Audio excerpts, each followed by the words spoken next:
Hi everyone, good afternoon.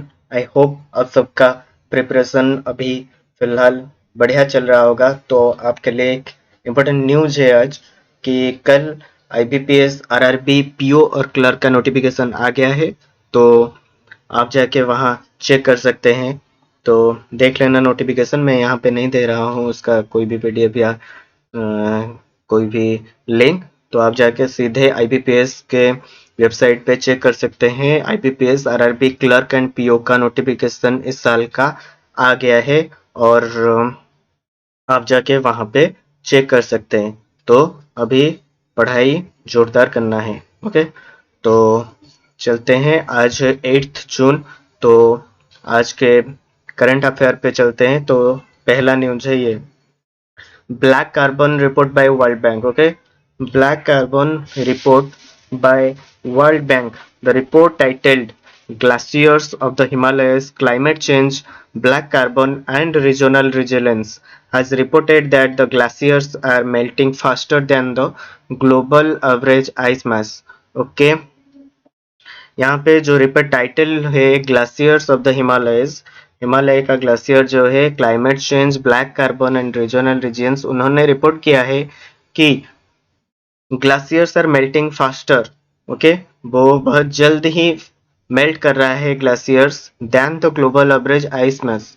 Okay, ice से बहुत ही ज्यादा ये ग्लासियर्स जो है वो मेल्ट कर रहा है। और ये जो ब्लैक कार्बन क्या है ना, black carbon is a short lived pollutant. Okay, black carbon is a short lived pollutant and it is the second largest contributor to cause global warming after carbon dioxide. Okay, carbon dioxide के बाद ये second largest contributor to cause global warming. Global warming जो हमारे लिए अच्छा नहीं है। Global warming जो हो रहा है तो पहला वो कार्बन डाइऑक्साइड के लिए हो रहा है और दूसरा है ये ब्लैक कार्बन की वजह से। Unlike other greenhouse gas emission, black carbon is quickly washed out and can be eliminated from the atmosphere. Okay, लगभग जो अलग ग्रीन हाउस गैस एमिशन है वो उसके बदले ब्लैक कार्बन जो है इस quickly washed out and can be eliminate किया जा सकता है हमारे from the atmosphere. Okay, I hope आपको ये न्यूज समझ में आ गया होगा। तो और एक बार बोल देता हूँ, black carbon report by World Bank. जो रिपोर्ट टाइटल है glaciers of the Himalayas, climate change, black carbon and regional resilience, उन्होंने रिपोर्ट किया है glaciers are melting faster than the global average ice mass. और ये जो वर्ल्ड बैंक के बारे में थोड़ा जान लेते हैं। World bank founded in July 1944। Okay, world bank foundation हुआ था जुलाई 1944 को और इसका प्रेसिडेंट है Davis Malpass. Okay, Davis Malpass और headquarter Washington DC, US. Okay, world bank founded July 1944, president Davis Malpass and headquarter इसका है वाशिंगटन डीसी, यूएस के। ओके, आई होप ये न्यूज आपको समझ में आ गया होगा। तो चलते हैं नेक्स्ट न्यूज पे।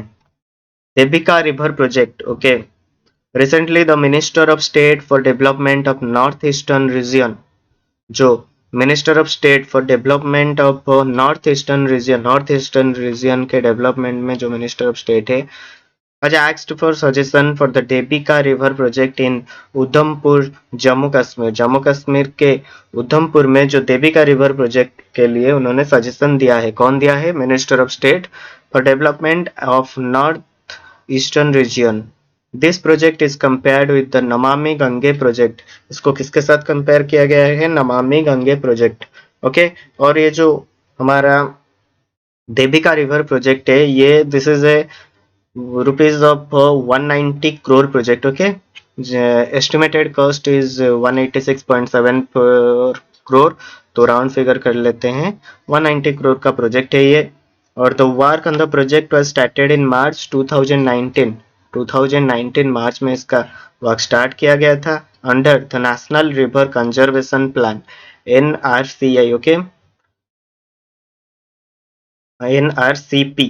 Okay, national river conservation plan. और जो minister of state of development of north eastern region वो कौन है? न जितेंद्र सिंह। ओके, ये याद रखना, minister of state for development of north eastern reason कौन है? जितेंद्र सिंह। और ये जो नेशनल रिवर कंजर्वेशन प्लान के बारे में थोड़ा जान लेते हैं। It is a centrally funded scheme. ये सेंट्रल गवर्नमेंट ऑफ इंडिया का ये स्कीम है, लॉन्च्ड इन 1995, और इसका एम है preventing the pollution of river. River में जो पॉल्यूशन होता है उसको प्रिवेंट करने का ये इस प्लान का प्रोजेक्ट है, जिसका नाम है नेशनल रिवर कंजर्वेशन प्लान। और एक इम्पोर्टेंट न्यूज है हमारे एग्जाम के दौरान आ सकता है कि ये जो देविका रिवर प्रोजेक्ट है ये उधमपुर जम्मू कश्मीर में होगा, और इस प्रोजेक्ट को एस्टिमेटेड कॉस्ट है 186.74 करोड़, और ये लगभग to be completed within 30 month. इसको 30 मंथ के अंदर कंप्लीट करने का प्लान किया गया है। ओके, आई होप ये न्यूज आपको समझ में आ गया होगा। तो चलते हैं नेक्स्ट न्यूज पे।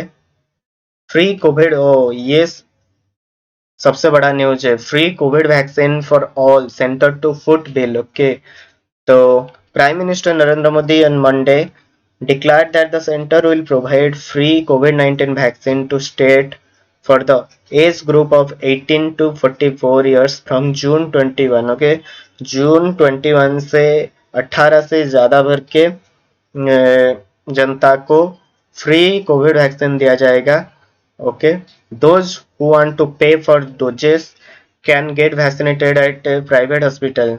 जिनको पैसे देकर लेना है वैक्सीन वो प्राइवेट हॉस्पिटल में ले सकते हैं, which can continue to procure 25% of the jobs, said the PM। तो इसका मतलब 75% गवर्नमेंट फ्री में देगा, और जो 25% पेड वाला वैक्सीन रहेगा वो प्राइवेट हॉस्पिटल लेगा। ओके, ये आपको समझ में आ गया होगा। तो जून 21 के बाद से सारे जो 18 से 44 एज के ग्रुप्स के लोग हैं उनको फ्री कोविड वैक्सीन मिलने वाला है।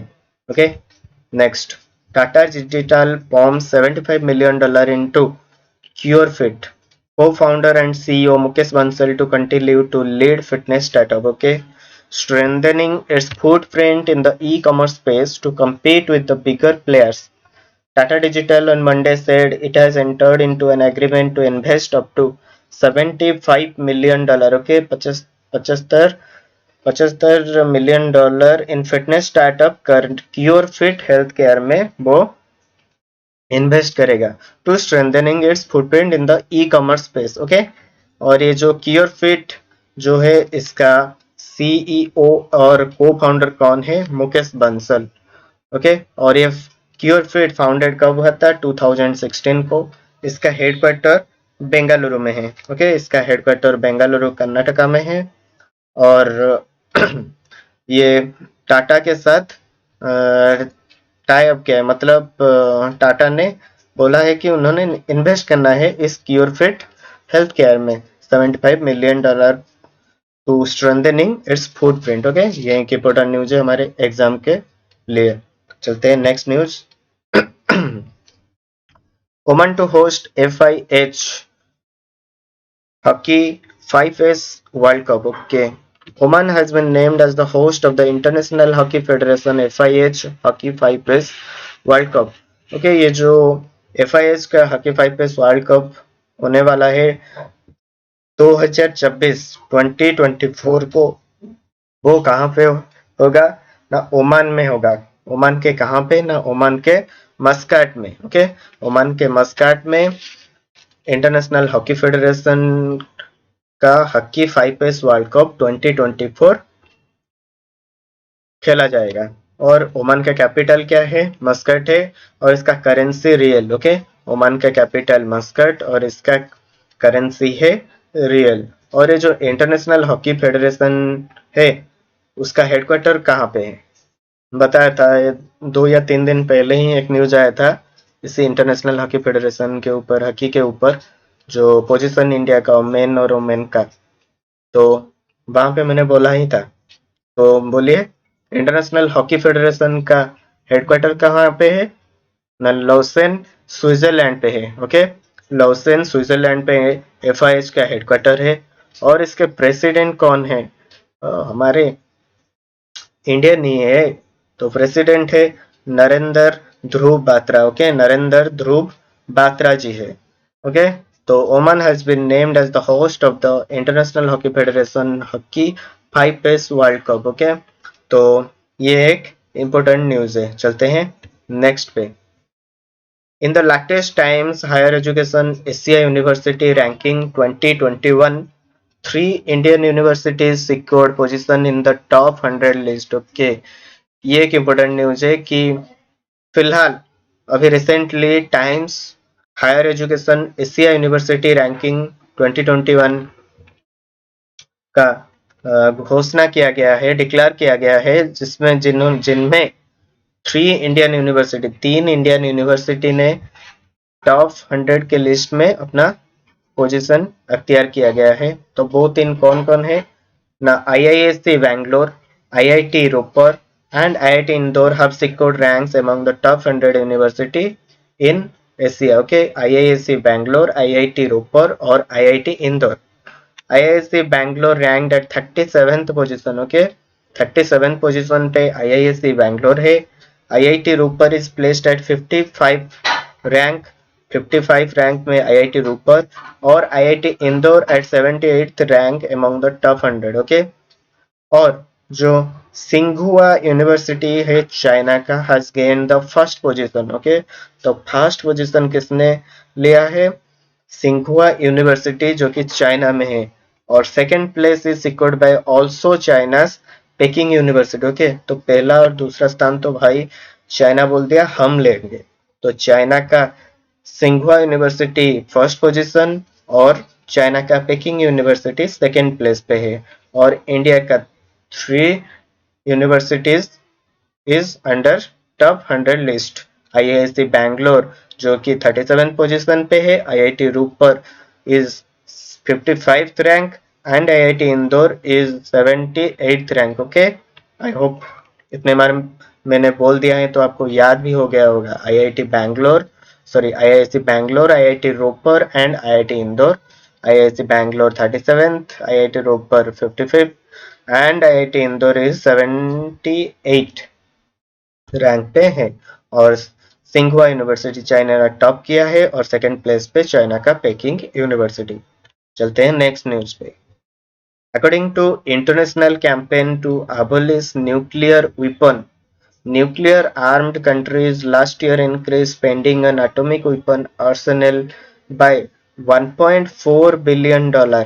ओके, जो international campaign to abolish nuclear weapon ICAN है, ये जो ऑर्गेनाइजेशन है, तो उन्होंने क्या किया ना, nuclear arm countries last year जितने भी थे, increase spending on atomic weapon arsenal by 1 जो कंट्रीज ये जो न्यूक्लियर वेपन बनाता है, तो उसको रोकने के लिए जो भी स्पेंडिंग होता है मनी, तो इस बार लास्ट ईयर से कुछ ज्यादा ही इंक्रीज किया गया है। कितना? 1.4 billion dollar. Okay, 1.4 billion dollar. तो ये जो ICAN है, international campaign to abolish nuclear weapon, तो इसका हेडक्वार्टर कहाँ पे है ना? इसका हेडक्वार्टर जेनेवा स्विट्जरलैंड पे है। ओके, ये याद रखना, एग्जाम में आ सकता है कि ICAN का हेडक्वार्टर कहाँ पे है। ये जेनेवा स्विट्जरलैंड में है। और ये क्या क्या है ना, पिछले साल से इस साल ज्यादा 1.4 बिलियन डॉलर स्पेंड किया है। किस लिए ना? जो न्यूक्लियर वेपन बनाते हैं जो कंट्री, जो तो उसको रोकने के लिए, उसको घटाने के लिए ये खर्च किया गया है। ओके, तो चलते हैं नेक्स्ट न्यूज पे।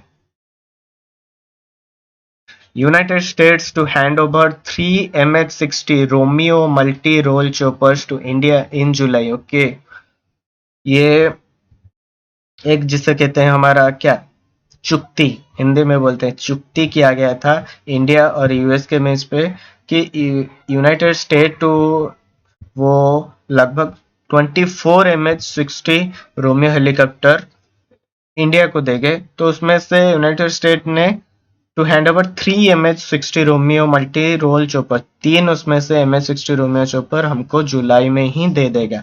Okay, India and the US had signed over 16,000 crore deal. तो इस 24 MH-60 रोमियो हेलीकॉप्टर को खरीदने के लिए इंडिया और यूएस ने कितने का एक अमाउंट साइन किया गया है? 16,000 करोड़ का। ओके, जो कि deal to buy 24 MH-60 Romeo helicopter from Lockheed Martin in 2020। Okay, Lockheed Martin in 2020। Okay, ये एक इम्पोर्टेंट न्यूज है कि United State to hand over 3 MH-60 Romeo multi role chopper to India in July. Okay, I hope आपको ये news अच्छे से याद हो गया होगा और ये इम्पोर्टेंट न्यूज है हमारे एग्जाम के लिए। और जो भी पढ़ा रहा हूँ तो उसका इसका पीडीएफ आपको मेरे टेलीग्राम चैनल जो है सुनील्स करंट अफेयर, वहाँ पे आपको मिल जाएगा।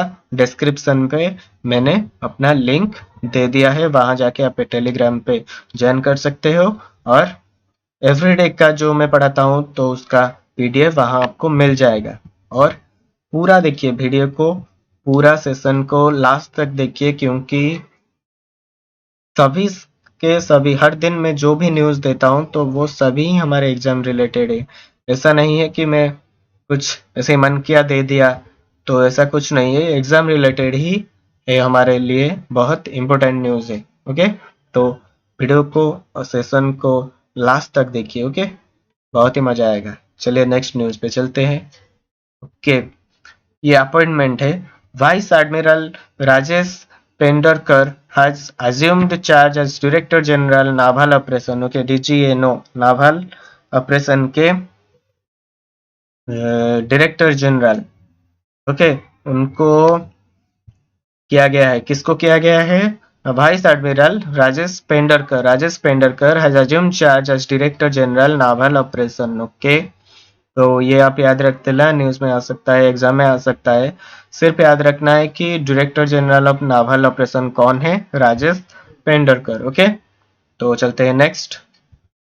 Financial service company BharatPe has entered into a strategic partnership with International Cricket Council ICC till 2023। Okay, तो आईसीसी जो है हमारा, तो उसके साथ एक स्ट्रेटेजिक पार्टनरशिप किसने किया है? भारत पे ने। तो टिल 2023 ये जो कंपनी जो है ना, ये जब किसी खेल के मुख्य के साथ पार्टनरशिप करते हैं तो लगभग ब्रांड के लिए ही करते हैं, ब्रांड के पब्लिश करने के लिए। तो शायद इसीलिए ही होगा। ये जो आईसीसी के साथ इन्होंने पार्टनरशिप किया है, किसने? भारत पे ने। तो 2020 तक, टिल 2023 तक। ओके, तो ये जो भारत पे है, इसका सीईओ और को फाउंडर कौन है? ना अस्निर ग्रोवर। ओके, ये याद रखना, को founder and CEO of Bharat पे इज अस्निर ग्रोवर। और इसका हेड कौन है? साहिल चावला। ओके, भारत पे का हमारा हेड साहिल चावला है और इसके सीईओ एंड को फाउंडर अस्निर ग्रोवर जी है। और ये जो आईसीसी है, इंटरनेशनल क्रिकेट काउंसिल, तो इसका हेडक्वार्टर दुबई यूएई में है। और हेड कौन है? ना मानो सावने। ओके, मानो सावने इसका हेड है और हेडक्वार्टर इसका दुबई यूएई में है। तो और एक बार न्यूज पढ़ लेता हूँ। फाइनेंशियल सर्विस कंपनी भारत पे has entered into strategic partnership with international cricket council till 2023। Okay, ये न्यूज आपको याद हो गया होगा, घर में भी पढ़ने की जरूरत नहीं है। चलिए चलते हैं next.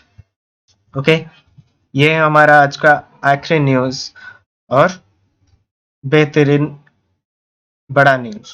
World ocean day is observed on 8th June. Okay, 8th जून को वर्ल्ड ओशन डे मनाया जाता है और इसका थीम क्या है? The ocean life and livelihood. Okay, world ocean day 8th जून और इसका थीम है the ocean life and livelihood. Exam में आ सकता है कि 8th जून को कौन सा डे मनाया जाता है? ना वर्ल्ड ओशन डे। और आ सकता है वर्ल्ड ओशन डे कब मनाया जाता है? तो 8th जून को। तो वर्ल्ड ओशन डे का थीम क्या है? ना the ocean life and livelihood. Okay, तो याद हो गया होगा। चलते हैं, मैंने जो हमारा जो चल रहा है कि अभी states and folk dances, then countries capital currency. तो पहले चलते हैं हमारा states and folk dances. Okay, तो 5 स्टेट्स और उनके डांसेस फॉर्म जो कि इम्पोर्टेंट है डांसेस फॉर्म में, तो वहाँ चलते हैं, डिस्कस करते हैं। तो पहला है मणिपुर। तो मणिपुर का डांस दोल चोलम और टैंगता। ओके, थैंगता और एक है दोल चोलम, ये मणिपुर का डांस फॉर्म है। मेघालय का नोंगक्रेम, क्या नाम है भाई, प्रोनाउंस भी नहीं होता, नोंगक्रेम, मेघालय का नोंगक्रेम और लाहो। मिजोरम का चाइलाम, ओके चाइलाम। नागालैंड का रंगमा और बैम्बो डांस। और त्रिपुरा का है होजागिरी। ओके, और एक बार बोल देता हूँ, मणिपुर का डांस दोलचोलम और थैंगता। मेघालय का नोंगक्रेम लाहो। मिजोरम का चाइलाम।